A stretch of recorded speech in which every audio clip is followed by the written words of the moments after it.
Brought to you by Penguin.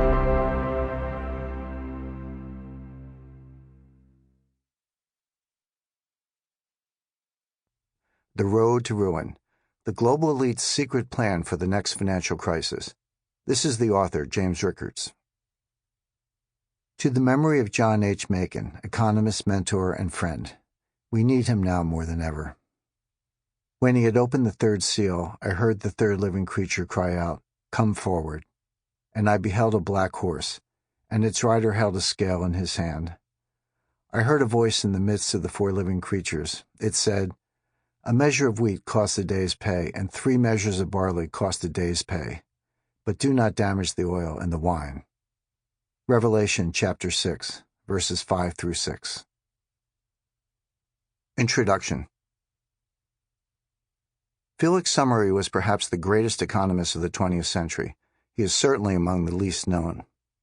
Summery was born in 1881 in a German-speaking part of what was then the Austro-Hungarian Empire.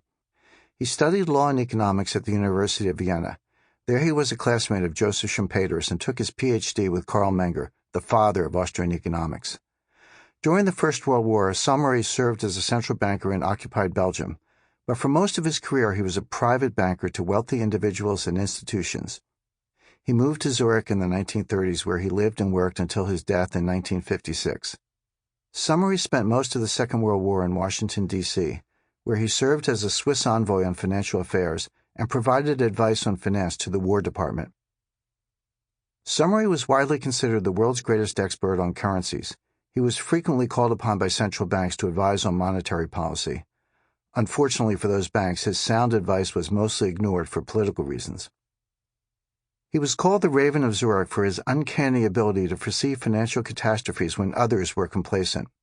Ravens, in Greek mythology, are associated with Apollo, god of prophecy. In the Old Testament Book of Kings, ravens are commanded by God to minister to the prophet Elijah. Summery was perhaps the greatest economic prophet since antiquity. The English-language translation of Summery's memoir is titled The Raven of Zurich. Summery not only foresaw the First World War, the Great Depression, and the Second World War before others, but he accurately warned about the deflationary and inflationary consequences of those cataclysms. He lived through the demise of the classical gold standard, the currency chaos of the interwar period, and the new Bretton Woods system. He died in 1956 before the Bretton Woods era came to an end. Summery's success of forecasting extreme events was based on analytic methods similar to the ones used in this book. He did not use the same names we use today. Complexity theory and behavioral economics were still far in the future when he was engaged with markets. Still, his methods are visible from his writings. A vivid example is a chapter in his memoir called The Sanjak Railway, which describes an episode that occurred in 1908 involving Summery's efforts to syndicate a commercial loan. The loan proceeds were to build a railroad from Bosnia to the Greek port city of Salonika, today's Thessaloniki. The railroad itself was an insignificant project. Summery was engaged by backers in Vienna to report on its financial feasibility. The proposed route crossed an Ottoman province called the Sanjak of Novi Pazar. This route necessitated an application from Vienna to the Sublime Porte for permission. What happened next shocked Vienna. Foreign ministries from Moscow to Paris protested vehemently. As Summery writes, the Russian-French alliance had reacted to Austria-Hungary's application for a rail concession with a storm of protest unparalleled in intensity, and had in turn made a political countermove by proposing a railway from the Danube to the Adriatic. This railroad incident took place before the Balkan Wars of 1912-1913 and 6 years before the outbreak of the First World War.